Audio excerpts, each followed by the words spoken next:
interview.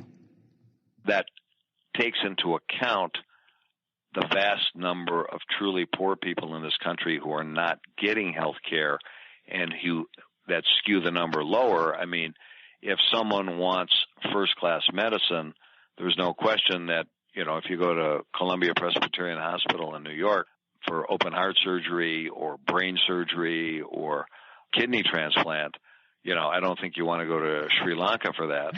We do have pillars of excellence here in the United States. It's just the access to it isn't for everyone. Correct. It's just not happening. But Clinton wants to tweak some things she wants to keep it, but she wants to repeal the 40% excess tax on high-cost health insurance, which I think it makes sense. But she also wants to give each family a $5,000 credit if they purchase from the health exchange. Do you see this as a step towards full nationalized health care? I mean, is that her step towards that direction? I don't know what her true views are, but every health economist or health person I've talked to who really is familiar with the numbers in the system recognizes that the only true answer to containing cost is a single pay system.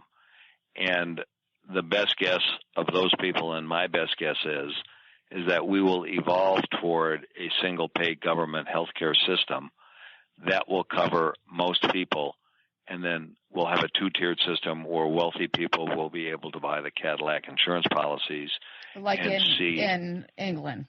Exactly. And for example, in cities like Washington and New York, the top doctors will not take insurance.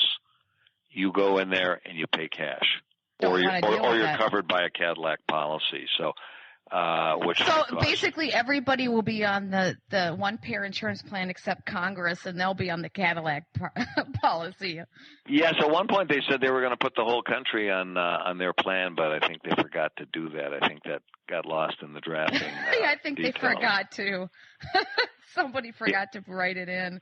Yeah, they forgot to write it in. By the way, it's amazing, and I wrote an article that was published in the New York Observer on how congressmen now dress like New York investment bankers, eat in the same restaurants as New York investment bankers, and live like New York investment bankers. And the pay has never been better. And I mean, there are a number of loopholes as to how they can do it legally.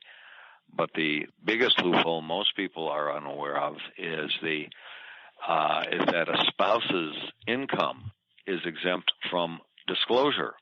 Oh, so yes. Let's take a couple of hypotheticals. Do you remember a liberal senator from Iowa named Tom Harkin? Yeah.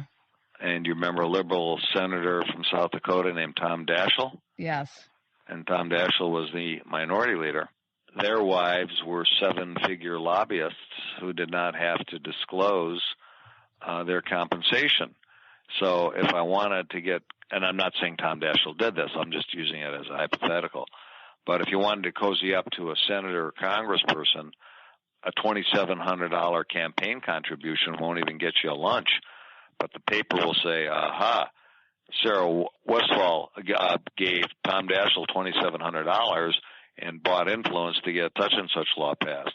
Whereas what doesn't get disclosed is the $150,000 or $350,000 or $500,000 that's paid to the lobbying firm that your husband works for.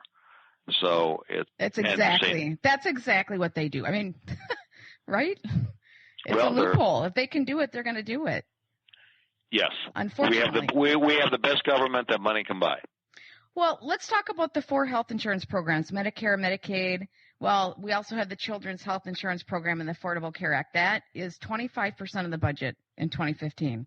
Okay, Of that, 2/3 is Medicare, which is like $546 billion. But states like New York claim that upwards of 50% of that, Medicare and Medicaid, are fraud. And if we just cleaned up a huge part of that, we could recover an enormous part of our budget back. We don't even maybe need to raise taxes. Why aren't campaigns talking much more about this? That's a good question, and I don't have a ready answer. And you do see every once in a while a headline. There was just one, I think, in the last week, and it might have been in New York, where a doctor has embezzled $100 million. There was one episode in the last year where a doctor, I think in Kentucky, did 100 times more back surgeries than any other doctor in the United States. So you say, how can this not be picked up when these things are so egregious? So the short answer is, I don't know. It would seem to make a great deal of sense that this be much more carefully monitored. Well, I mean, if we saved half of that, and we could save 5% of our whole budget, that would be a big deal. I mean, maybe we don't have to raise taxes so much. Well, yeah. I think the problem with the healthcare system is that to get costs under control, you need a multifaceted approach dealing with excessive drug prices, excessive profits by health insurance companies. Yeah, there's all sorts of issues. But think of fraud. Fraud being upwards of half is a huge number. And then you have the drug. You have all these things that we could do to really make a difference. Just the fact that we're twice what France is, and France has a pretty darn good healthcare system. It's rated number 1 every year. Yeah. So if we're twice that and we could cut that in half, it seems. Well, the solutions actually to healthcare are easy. The politics are very difficult. Well, and do you think there's so many vested interests? I mean, everybody kind of knows what to do to cut healthcare costs, and I can give you a couple right now. I mean, number one, there's no reason why there should be third-party companies like United Healthcare that intervene in the system when something you could look at the Veterans Administration, and they have an incredibly low administrative cost rate for administering healthcare. I mean, that could be done by the government, and you could take the healthcare profits of those companies and pick a number, 50, 60 billion a year. You could save that amount of money. You could look at the drug companies' R&D deductions and tax subsidies, eliminate those, and save another $30 billion. And then you could look at unnecessary procedures, estimates that there's twice the number of surgeries in the United States that are necessary. You could readily cut over $100 billion a year out of the healthcare budget with a few basic reforms. The problem is the vested interests are so strongly tied to Washington and the campaign and political system that you can't get it done, as evidenced by the fact that, who, as an average citizen, would say, why would there be a law that the federal government can't negotiate with drug companies over prices for drugs? It's preposterous. It's just absurd. The fact that we have stuff like that, it's just, you shake your head. You can't even believe you're in a situation like that. This gets us back to Donald Trump. So all these people who say Donald Trump can't be elected president, I think, and are surprised by what's happened here, I think don't understand how angry the average person is in the United States of America. This is an angry country. Some of it's rational, some of it's irrational. But the fact is that the anger exists, and we're going to find out in a couple of months whether that anger level is closer to 40 or 44% or is closer to 50%. And there are so many people who sit there in their everyday lives, and most of us probably face this, and we sit back and we say, you know what? Social Security system doesn't work. I have a problem. Takes 6 months to a year to resolve, if it gets resolved at all. I have a problem with the IRS making a mistake in auditing my tax returns. Takes 6 months or a year to get it resolved, if it can be resolved at all. Then I have a healthcare problem. I can't get the medicine I need. I can't get in to see the doctor I want to see. I can't get the operation I need. And or I would defy anyone to go more than 5 or 6 miles in the city of Minneapolis and not throw up their hands in frustration and say, what kind of a maniac designed the road system? It's just crazy. It's just everything appears to be out of control. Well, Bernie Sanders, after he left the race, the Green Party candidate, Jill Stein, her fundraising efforts increased by over 1,000%. I would think that's a clear indication that on the other side of the house that people are mad. People were supporting Sanders for the same reason they're supporting Trump. But for some reason, Sanders, I actually think he did better than what the polls show, and something happened there. And there's a lot of speculation with all that stuff. But like what? Well, for example, the 2 million missing votes in California, or how about the coin toss in Iowa where Clinton won 6 in a row? It's just that kind of stuff. I mean, I don't know. Well, she got a lot more popular votes than Bernie Sanders, and I personally don't think that Bernie Sanders could beat Donald Trump or any other Republican candidate. But well, that's my own personal view. But what I'm saying is that it shows an anger in society. It shows more people are supporting. Actually, Trump and Sanders are two different sides of the same coin. And Trump, in fact, has made very specific overtures to the Sanders people saying, hey, you want to shake things up, we agree, come on over to our side. Well, and Clinton is going after disgruntled Republicans. Right. Green Party candidate Jill Stein has, in some polls, is showing she's at 7%, which is unheard of. So, actually, she's unheard of. Who is she again? No, I know who she is, but isn't it interesting when weird. People who really haven't done that much with their lives, and I put Bernie Sanders in this category.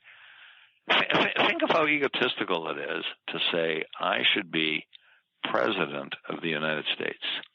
Now, I can see Hillary Clinton saying that, having done all the jobs she's done over her life. She certainly has the requisite experience to do that job, and it makes sense. I can see somebody like Mitt Romney or John Kerry or other people who've been in public service all their life wanting to do that. But do you think you need to be in public service your whole life to do it? I mean, do you think it, because it used to be, no, yeah, I mean, don't. If you're a successful person and you want to go into public service, isn't that something? She was a doctor. I don't know what her background is other than that. But if you've been successful in the private life and you want to go into public service, I think that's okay, right? Yeah, no, I think it is too. I think a very real problem is, and I'd use a very able person as an example, the learning curve in these government jobs, if you haven't done them before, is just so humongous. You mean the president of the United States isn't an entry-level job? Correct. These issues are just so complicated. I mean, I just saw one agency, the Treasury Department. Think if you're the Secretary of State or the National Security Advisor, and I've known two of them quite well from prior lives. One, Sandy Berger, who served in that position under Bill Clinton, who's now deceased, died of cancer, and the other, Stephen Hadley, who served under George W. Bush. And each of them were very, very able trial lawyers, litigators. Each, one liberal, one conservative, principled people who I think really are people trying to do the right thing and have the right values. But having said that, how can you possibly know the culture of 140 different countries? So you're sitting there relying on people on this desk or that desk, all of whom have agendas and biases. So the learning curve is just so steep. It's really daunting. And even someone like Obama, I think, who obviously is intellectually very smart. He'd been in the Senate, albeit a short period of time. But I think it took him a long time to really learn the job, as it does for almost virtually every president, unless you've been a vice president who's had really serious It'd be like going in and running a multinational corporation. I mean, it's a major. It's not an entry. I think running a big company is a lot easier than running a country. It probably really is. Once you start getting into political stuff, it gets really hard. With companies, you're a dictator essentially. I mean, you can be if you need to be. Yeah, and there's so many more variables. I mean, with business, you've got a measuring stick, money, and one of the interesting things to see in government is when people, and the Secretary of Treasury job is a great example. Because about half the time you get someone who has some familiarity with government, and about half the time you get some big shot from a CEO of a company or a big shot from Wall Street. They come down, and if you run Goldman Sachs or you run General Motors, and you say to anybody in the company, jump, they'll say how high. You go to somebody in government, particularly if it's a civil servant, and they say, I don't feel like jumping today. Why don't you give me a call next week? I'm a little busy. And then, oh, by the way, in 3 years, your term is going to be up and you're going to be gone, and I'm going to be here. Maybe that's when I'll take a look at this issue. The sun's in my eyes. I can't read it today. So it's a game of different